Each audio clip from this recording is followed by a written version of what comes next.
Taj prvo polovreme malo sa strahom u tu utakmicu i zbog toga se to i desilo, ali kao što sam rekao, izgubili smo od boljeg iskusnih protivnika i idemo dalje.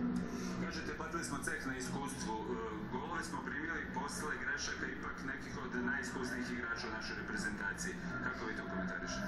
Dobro, prvi gol je jeftino zato što treba da prebacimo to na drugu stranu i nije udario dobro i ostali smo sa 3-1, tako da je to slučajno kao što se i njima desilo isto drugom polovremenu kad su pogrešili, a nismo da iskoristimo tu šansu, tako da se vidjeli u početku prvi 10-15 minuta da smo grešili mnogo pasova i igrali sa drugim loptama kako mi ne igramo, ali to smo znali, očekivali smo, mislili smo da ćemo na terenu da pružimo, da budemo mirni i da pružimo bolju partiju.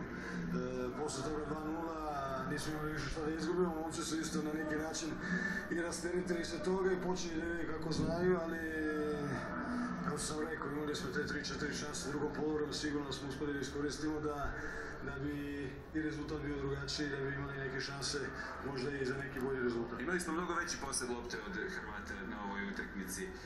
Da li je to ipak moglo da rezultati? Zašto ti igrači, imali smo 4 jako dobre šanse, da li je to posledica dobrih odbrana Pletikosa ili neiskustva ili nekoncentracije naših igrača?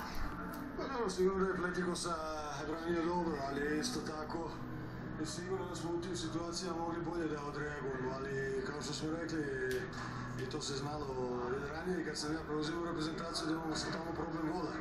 I bez obzira koliko šansi napravimo, treba nam mnogo više od toga da damo gol, kao što je bilo protiv Belgije, sada i ovde. U Belgiji je bilo prvo polovreme, ovde je bilo drugo polovreme, smo imali te šanse, ali nismo uspeli da iskoristimo.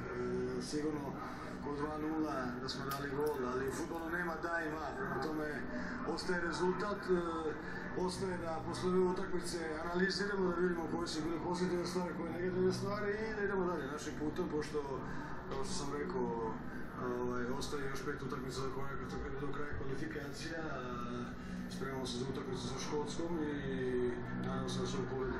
Da li mislite da je naša reprezentacija previše pala posle ovog poraza i da će moći da se vrati za samo 2-3 dana do utakmice sa Škotskom? Ja mislim da hoće, pošto svaki poraz boli, ali danas... Ali ovaj boli malo više.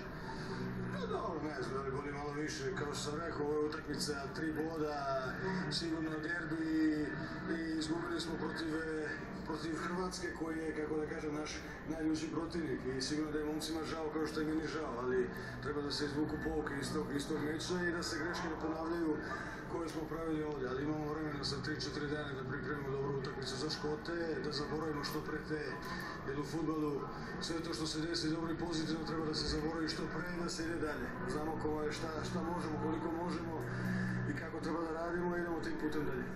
Hvala vam puno i puno sreće u narednim utakmicama. Toliko iz Mix Zone, vraćamo se na komentar Miljana Milićevića.